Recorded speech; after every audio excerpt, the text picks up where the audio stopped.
Au Burkina Faso, le président de la transition, Paul-Henri Sandaogo Damiba, a nommé samedi 5 mars 2022 un nouveau gouvernement composé de 25 ministres pour diriger le pays pendant une transition de 3 ans. Dans ce gouvernement dirigé par l'universitaire Albert Ouedraogo, l'on note la présence de plusieurs anciens ministres. Il s'agit notamment de l'ex-ministre de la Défense sous l'ex-président Rochma Christian Kaboré, le général Barthélemy Sempore, qui a été élevé au rang de ministre d'État tout en conservant son poste dans le nouveau gouvernement. Yero Boli, plusieurs fois ministre dans différents gouvernements de l'ex-président Blaise Compaoré, est nommé ministre d'État chargé de la cohésion sociale et de la réconciliation nationale. Des leaders de la société civile et des syndicats, dont Lionel Bilgo, nommé ministre de l'Éducation nationale, et Bassolma Bazier, ministre de la fonction publique, font également leur entrée au gouvernement. 6 femmes figurent également dans ce gouvernement, dont Olivia Rwamba, qui hérite du portefeuille des affaires étrangères.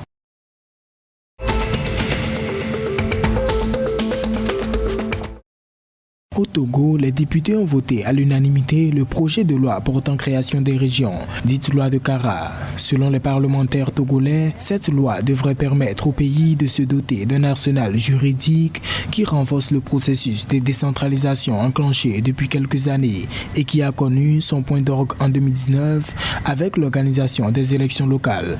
Dans une déclaration à la presse, le ministre de l'administration territoriale, de la décentralisation et du développement des territoires, Payadoa Boupessi, cette loi balise le chemin pour l'organisation des élections régionales.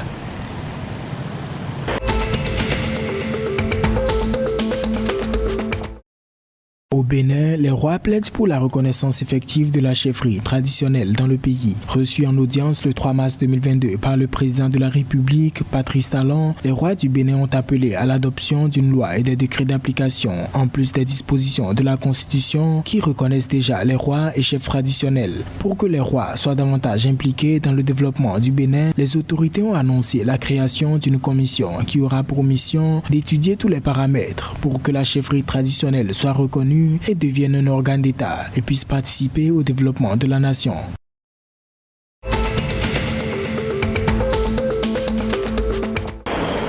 Maintenir l'adéquation entre la réalisation de la sécurité alimentaire et la préservation et la durabilité des ressources naturelles, telle est la finalité d'un accord de partenariat signé le 4 mars 2022 par les ministres mauritaniens de l'Environnement et du Développement durable Mariem Bekay et de l'Agriculture Sidina Ould Ahmed Eli. Cet accord prévoit la création d'un secteur agricole plus respectueux de l'environnement afin de prévenir les changements climatiques et de préserver les produits alimentaires. Ceci à travers une gestion durable des terres et la préservation de la biodiversité.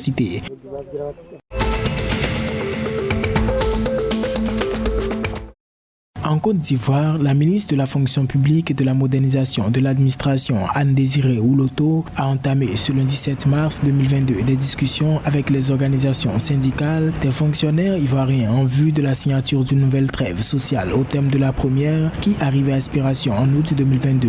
Document d'une 50aine de pages, la trêve sociale regroupe les revendications de l'ensemble des fonctionnaires et autres agents de l'État ivoirien et a été enregistrée entre octobre et novembre 2021.